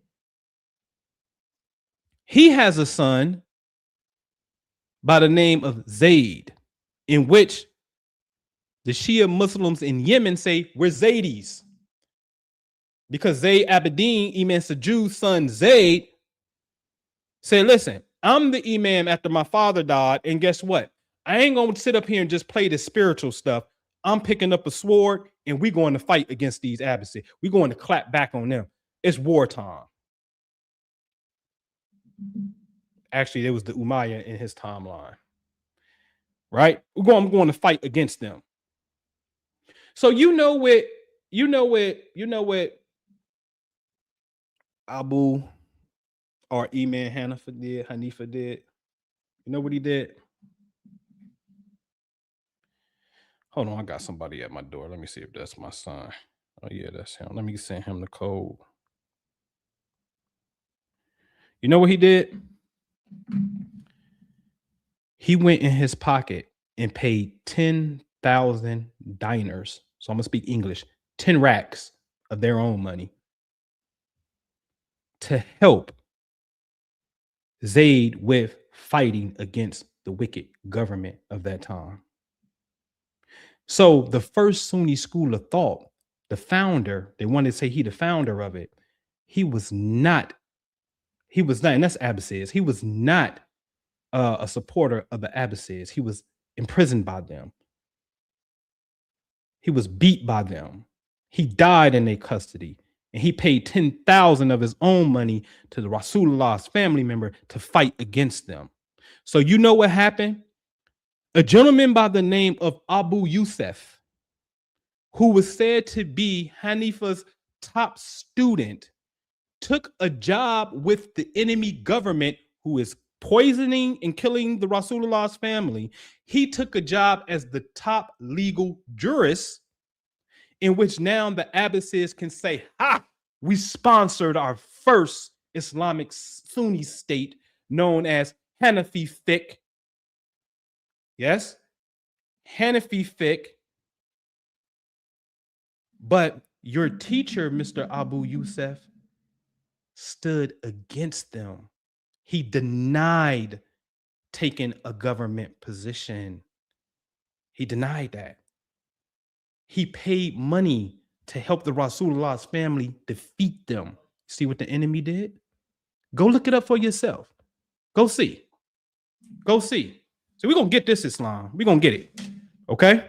All right. So let me check that off my list right there. All right. Let's come back to this. All right. Let's come back. All right. So once you get 1, 2, and 3, all right, then within, and again, this you want to come study with us, then we can give you what we got, the manual and everything. What's up, man? What's going on? You all right? Good. Do me a favor. Close that door for me, please. Thank you, sir. I'll see you in a minute. All right. Make sure you close it. All right. And so you would get that then. And then once you get that, and you can go to the website now and you can get on this Arabic alphabet. That's the key. That is the key. All right. And then once you really understand that, you can get into point 6, which is Tawil, which means Tawil just don't mean the inner essence. Tawil means original. Tawil is the original interpretation. So we can get into Tawil, we can get into the heavenly path that we do on Sundays. Man, Sunday class, man, if you weren't in Sunday class, boy, you missed it. And alhamdulillah, should I say alhamdulillah? I say alhamdulillah, because it really was a conversation that the men needed to know, and it was all men, and the sisters wasn't there last week because they had work obligations. And let me tell you something. There's some things that I reveal to men that I can't reveal to women, and vice versa. I reveal to women that I can't reveal to men. And there's sometimes too where, again, I said it before last week, it was, some people may have more of a certain nature where they don't understand the intellectual aspect of it, but they are very attuned dream-wise, spiritual-wise, and things of that nature. So that their practice may need to be a little different than what everybody else is doing. You understand what I'm saying? And in light of saying that too, all right, some of you are going to have a confirmation, and I want you to come back on this video, and here's going to be one of the confirmations. Y'all make, alhamdulillah, inshallah, this happens. You're going to see the number 216, and you're going to see it straight. It ain't going to be boxed. When you see it, try to snap a picture of it, but I believe your word. Come back to this video and make a comment in the chat and say that you've seen it. Not that anybody else isn't, because there's other confirmations for sure. But if you see it, you definitely need to be over here. And that's going to be a divine sign. All right. You'll see it. Pay attention to the license plate. You will see it. You'll see 216 is going to pop up in your reality. All right. Now, another thing is, as such, for example, Brother Dorian, who I affectionately call Muhammad, he's talking about signs and synchronicities, and certain signs. He said, man, I don't never get that. I said, yeah, I silently said something. I'm like, yeah, okay, I got you. Less than a month passed, he get a random phone call with somebody saying, hey man, you left your headphones at the masjid. And you're like, man, I ain't got no headphone. They're like, is this such and such? He's like, yeah, that's me. He's like, And dude's like, man, well, all right, whatever. But dude's name was Hassan. Why is that important? Well, another link is if we deal with De Niro in class, De Niro had an Uber driver pick him up and his name was Hassan. If you deal with me, when I come out of Walmart, you know, when you got a dirty car and people be writing on the back mirror, wash me, somebody put the name Hassan on it, took a picture of it. Hassan, Hassan, Hassan keeps popping up in our reality. Why? I'll tell you why. Because we in tune with these lights. Let me tell you something about the Al Bayt. They got a teaching that says before Allah created Adam, the light of Muhammad, may the peace and blessings of Allah be upon him, the light of Muhammad and the Imans were created. You hear that? That's a very high mystical teaching right there. Okay. The lineage of Hassan is Northwest Africa, Morocco, and so forth. And then when you start understanding Islam coming down into West Africa, all of that lineage is the lineage of Hassan. That's why I did the presentation. No Prophet Noble Drew Ali in America connected us to the bloodline of Hassan, because the current king of Morocco, because the Moors, right, the king of Morocco, they family is saying, hey, we trace our lineage directly to who? Hassan. So then Hassan will start to pop up in our reality as a confirmation of Allah's truth, dealing with these beacons of light. You understand? Okay. All right. All right. Now, I'm only going to do 4 enrollments because this ain't really about big. This is about sincerity. I don't care about big. I really care about quality. The fall equinox, these are the four heavenly gates that do something that the other 8 don't do. Fall equinox coming up next month. Days and nights are even. 3 months later, the sun is at its lowest peak, known as the winter solstice. 3 months later, we back at the spring equinox. Days and nights are even. 3 months later, the sun is at its highest peak, known as the summer solstice. 2 equinox, 2 solstice points. Years and years ago, I used to take people to sacred places in America, and let me check this off my list as well. There is a cosmic Kaaba in America that aligns with the Kaaba and its geometric structure and aligns with the ages of the cosmos and everything. I can show you this. It's actually in the manual when you get it. Okay. It's here in America. Okay. Why wouldn't it be? Allah got you everywhere you go. To the east and west belongs him. So this ain't all about you keep facing the east. To the east and west is the face of Allah. That's what Qur'an teaches us. Yes? All right. So that's important. So I'm only going to do this through these 4 gates. Okay? We can come in and say, hey, listen, this is in me. This is in my heart. I want to study with you. All right. And as of now, there's no paywall there in a sense. And the only reason it would be is because I have a physical building that I have that I'm actually about to put my son and them on this technology and stuff and start bringing people in. So, you know, we can attune ourselves and really mind our frequency. The light, that's all that measurement that I showed you and stuff. That's the light. That's the light. Okay. In fact, I meant to show y'all a video of the aura machine. All right. In fact, let me do this. Let me do this for a quick second. Let me see here. I'll show you a quick little video. Is that back here? I could have swore I uploaded it. Did I? Oh no, I didn't. I didn't upload it. It's cool. I got it on here, but it's cool and whatnot. I didn't upload the video. That video to show you how what that looks like and whatnot. All right. What else I got? I got that. Let me see. That's it. Last week, that's the last slide. Last week, right? And again, you got to remember there's 2 things going on. There is the Golden Heart Love Center that we have. Okay, the Golden Heart Love Center. We can go to that website right now, goldenheartlovecenter.com. That gives you into the therapies and stuff that we dealing with. goldenheartdawa.org is more of the inner teachings. Okay. So they're both sister sites of one another. All right. Now, 2 shows ago, when I did something about the Mahdi, and I need y'all to put this in the chat for me. At the end of that video, I said, I got a little hummingbird that comes, and my goal is to get that hummingbird. I want to feed it. I want to get that hummingbird on my hand.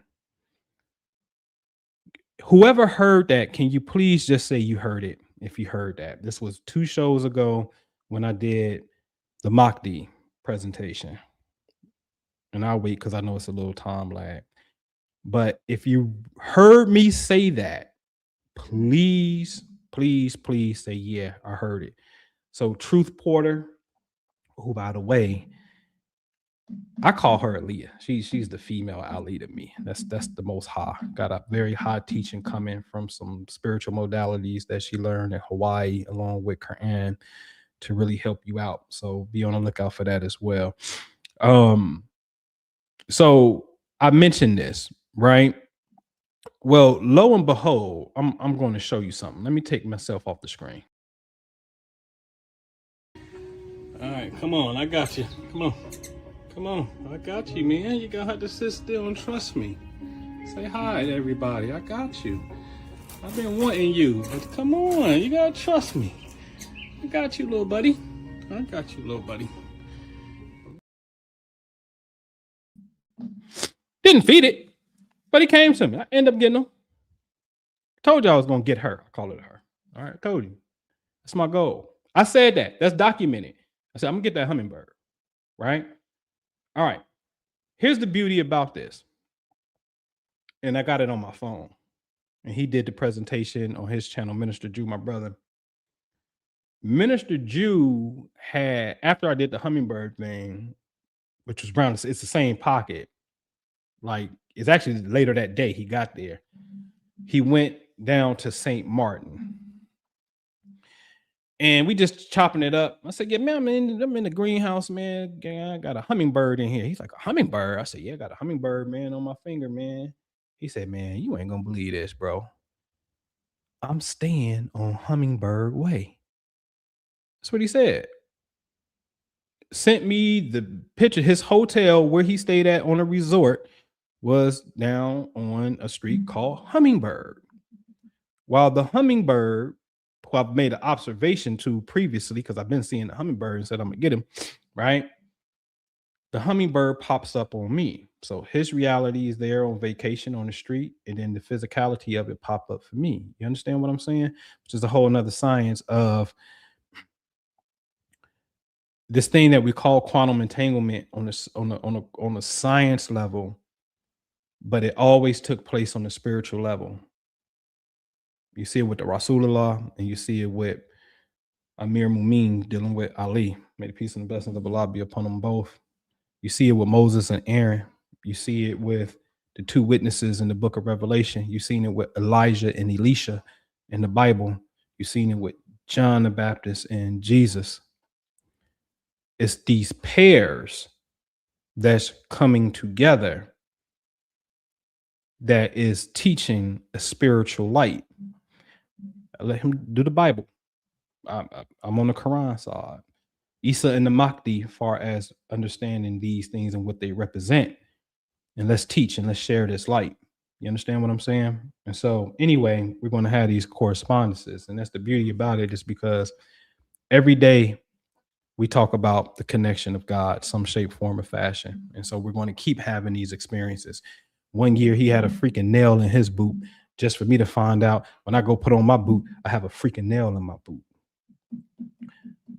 A bee was in the house. He had a bee in the house. It's all these kind of weird things. We in the mountains of North Carolina on one of the trips I put together, and he'd go to the mall that morning, got our separate rooms. He go to the mall that morning.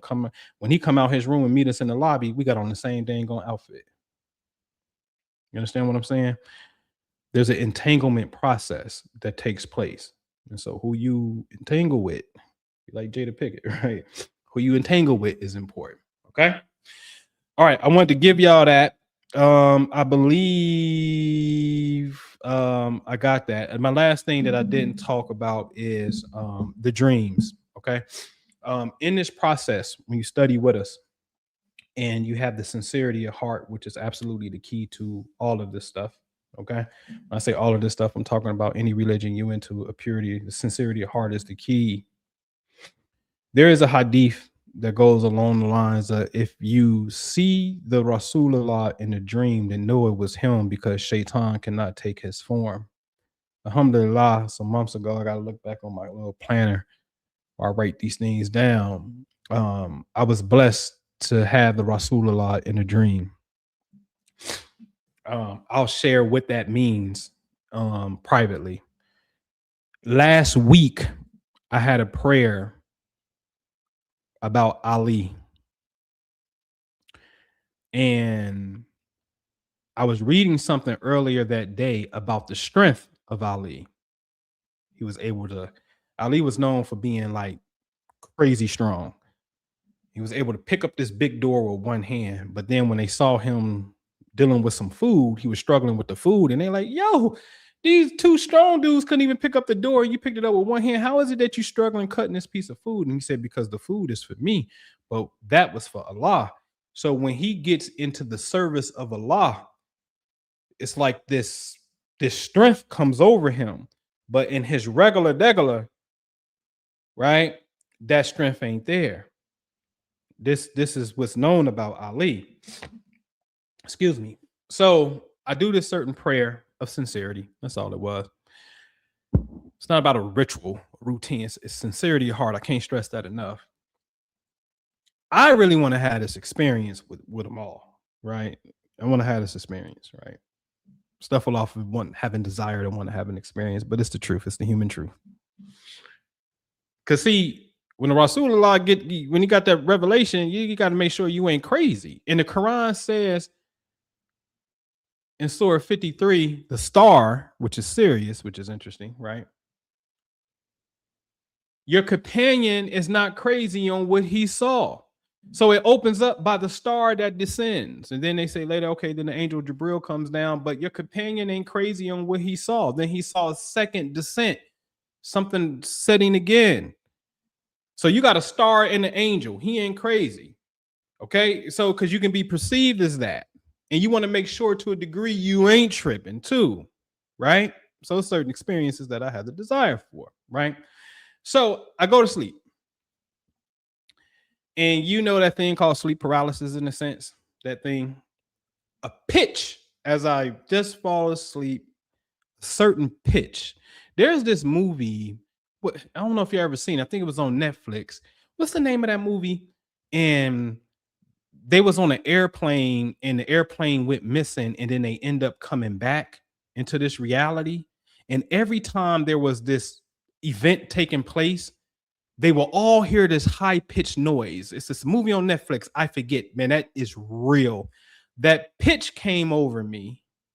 You ever seen a movie when they like knock somebody out and then it's this noise and this white light, that sound? That came to me. And at less than a blink of an eye, I was instantaneously over here. I was no longer at the house. I was here. As I opened up the front door, there's a rug. So, you know, you've got your shoes on, take your shoes off on the rug. I was right there, but I was suspended up in the air with my head on the ceiling. And I said, oh, this is Ali ibn Talib. I was lifted up, right? And my mind also knew and was aware that my physical body was over at the house. I was in bed at the house, but I was over here levitating in a state where I can kind of sense being in bed at the house in the room, but I'm also here. And right when I said this is Ali ibn Talib, I snapped out of it. I was picked up. I ain't got to lie about it, man. Say what you want to say, okay? All right. So all I'm saying is, here's a known fact. When you start researching, a simple search, is it said that Ali has the inner meaning and the mystical meaning of the Quran, you're going to see that, oh, yeah. They say that. Oh, yeah. Shia say this. Woo, woo. That's going to be a known fact. You're going to see all Sufi orders trace their lineage back to Ali, which I'm going to say they really trace them back to Fatima. Okay. All right. Because you can't get to the direct bloodline of the Rasulullah until you come through his daughters. Okay. So these beautiful things, man, just beautiful things happen. Okay. Can't stress that enough. All right. That concludes today's cuppa right there. You know, if you can hit the Cash App, Golden Heart Love Center, CTR. Man, I'm messing around. So it's been raining like crazy. So I'm messing around walking on the carpet, man, and I feel something wet. And I look on the ceiling, I don't see nothing. And it's right by my water main and whatnot. And I got water under the carpet. So now I got to figure out where the heck is this water coming to. I already got the sub pump and whatnot, but I got to figure that out. So now I'm gonna have to open up this wall and see what's going on. All right. But saying that to say this happens in real life. So any of your support is greatly appreciated because I got maintenance bills I got to deal with over here to get this, you know what I mean? To fix that and whatnot. And I don't think I'm gonna have them dig a trench because that's gonna get costly. I think what I'm gonna do, you got window well covers, those basements, like right here out this window, there's a window well cover. So you put it over the window well so rain don't seep down by the window. I'm like, man, I'm gonna take the polyurethane roof that you got on the greenhouse, and I just may create like basically a roof slant, put it up against the foundation, and make it slant off the house. So when it rains, the water runs all the way. So it look like the house got a skirt on it that's clear because the greenhouse polyurethane is clear. You know what I'm saying? Versus digging a trench, man, because that's gonna get a little costly, and I don't want to do that. You know what I mean? So anyway, your support is greatly appreciated. You've been on the Aura machine. That's what's up. I'm trying to see real quick. Let me see something real quick. I'm trying to see. I have put the video. I thought I put the video on here real quick. I did. I'm gonna show you a little bit. I'll show you some raw stuff. Again, the phone and the TV light glare, so it's not the best in a sense, but I'll show you a little bit of that. Then we get out of here. All right. So let me share my entire screen with you. Boop and boop. And is it? Oh, here it is. Called Raw Test. I just didn't upload it.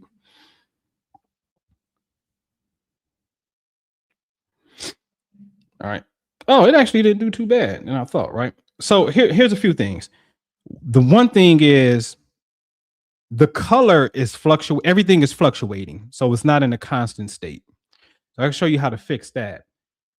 But the color, it says white spiritual, is going to be on the highest colors. It's going to be, which is going to be your violet, lavender. So basically your violet, lavender, and white is going to be the highest end of the spectrum. That's going to stay consistent. I also want to pay attention to one of my favorite things is called this color wheel on the right hand side. Those two needles, they need to be close together because that tells you your feminine energy, the short needle, the masculine energy, the long needle. That shows you if your internal feminine state and masculine state are harmonious with one another. See, this is Quran. I made you in pairs. Okay. All right. So I need to see that. That's going to fluctuate. So let's keep going. See, I caught a little bit of it. Hold on, let me see something. Where was that at? I can't catch it. Where was that at? It's about right. You're going to see it. It's going right there. You see that? That looked like that would be like what, 11:25 on the wall clock. That's not good because those two needles need to be together. Even though it'll jump back, but you need to get a state where it's constant. But the color of the aura is the high color you can get. That's there. All right. But now we're going to move over into the actual seven. See, when the Quran talks about the seven heavens, the seven heavens in you. I'm not saying it's not outside because we just said 7 days of the week go to the 7 planets as well. But it's 7 heavens. It'll fluctuate 50, right? Some will go higher, but it's this constant fluctuation. Color is in the same, you see, but we couldn't never get that up, right? Because I didn't test it to get up. So my goal was, man, please tell me y'all. Could y'all see that when I was showing that? Was y'all able to see the video? Excuse me. Was y'all able to see the video? Let me know, because I don't know if that I can take that off the screen. Let me know if y'all was able to see the video, because I can run it back real quick. Oh, okay. So yeah, Tierra, you saw. All right, hold on. I'm sorry about that. Let me do it like this. Share whole screen. All right.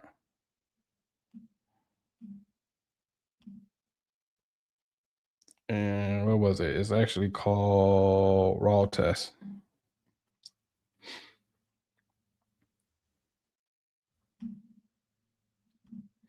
So this is what I was talking about. I want to pay attention to that color wheel on the right hand side. Those two needles need to be close together. So aura on the left hand side is going to stay in the high frequencies, violet, lavender, and white. That'll stay there. That'll keep on fluctuating, but it'll be there. Okay.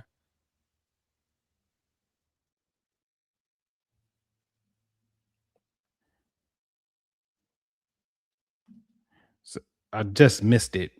I was trying to pause it. Right there it is right there. That color wheel on the right, that's a no-no. That's a big no for me. I could show you how to balance that energy in less than about 10 minutes. Easy, right? So then we'll move to, which is here. So the seven heavens inside the body, your overall score for 50%, but ain't jumping the bud per se, right? And it fluctuates. Just constant flux. You know how to stabilize a particular technique, then let me stop sharing. Then you can, in my opinion, that's when you actually do the prayer. You get your energy up and then go into the prayer, man. That's the key. All right. All right. Did y'all see it that time? The second time? Let me know if y'all saw it that time. If not, I'll upload it in here and bring it in here. Were y'all able to see it?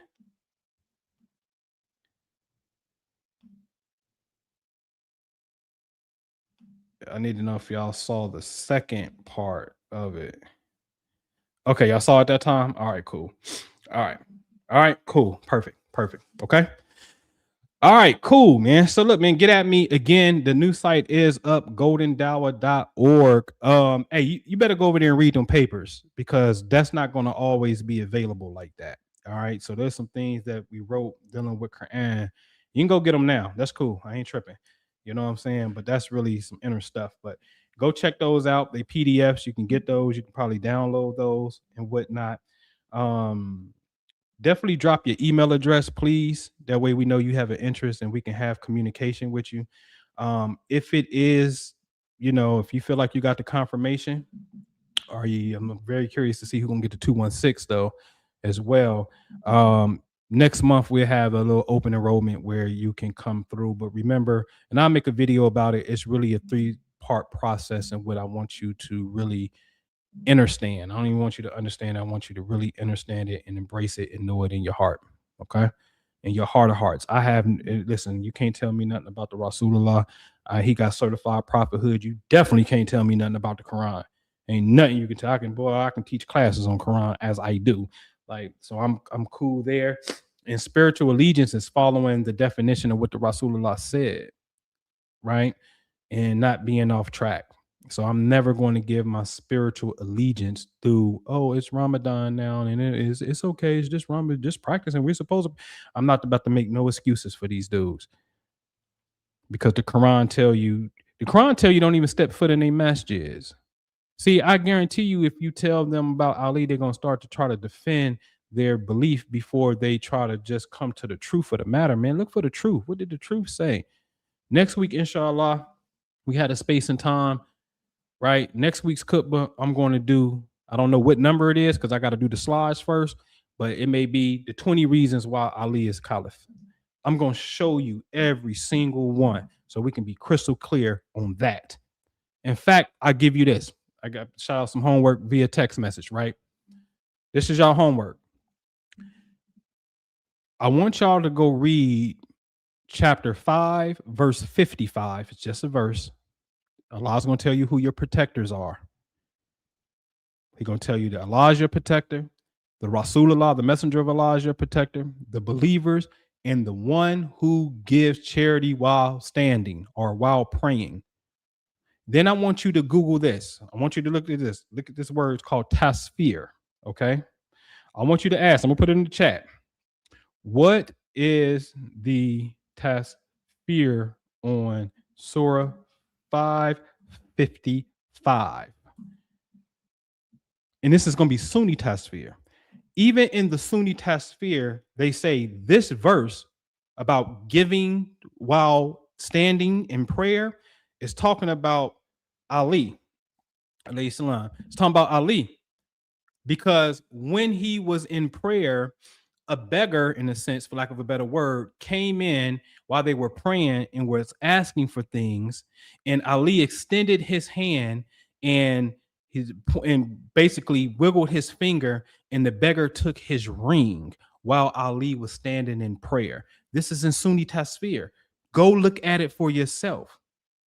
So now the Qur'an has Ali in there as who is your guardian, okay? Based upon this very noble act that he did while he was praying. Now the legend says, throughout history, this is the legend, that the Rasulullah came after and said, Ali, what did you do? Because the angel Jibril appeared to me in this revelation in which I said this. Remember, the Quran is not a book. The Quran is revelation from the angel coming to the Rasulullah. So after this revelation of saying these things, then the Rasulullah goes to Ali and said, what did you do? Because the angel Jibril showed you and mentioned you. What happened? Go look this up in tasfir. They're not going to say that part of the history, but the consensus is, without a shadow of a doubt, it was Ali because he gave his ring in prayer while in prayer. Gave charity while in prayer. Okay? So it's nothing to talk about. It's nothing to talk about. Okay? All right, man. So let me get out of here. Let me deal with some family and whatnot. We're going to get out of here on the Idle Cursey. Again, if you can, hit us up in the Patreon. Hit us up on the Golden Heart Love Center CTR on Cash App. And then again, Golden Heart Dawah, okay, as well. So you can get to the Dawah site. You can get to the Love Center. From the Love Center, you should be able to get to the Dawah, okay? We'll get out of here on Idle Cursey. Hit me up if you need be. Love your feedback. Again, if you see 216, I want to know, come back, make that comment that you saw 216 this week. All right? All right, peace. الله لا إله إلا هو الحي القيوم لا تأخذه سنة ولا نوم له ما في السماوات وما في الأرض من ذا الذي يشفع عنده إلا بإذنه يعلم ما بين أيديهم وما خلفهم ولا يحيطون بشيء من علمه إلا بما شاء وسع كرسيه السماوات والأرض ولا يؤوده حفظهما وهو العلي العظيم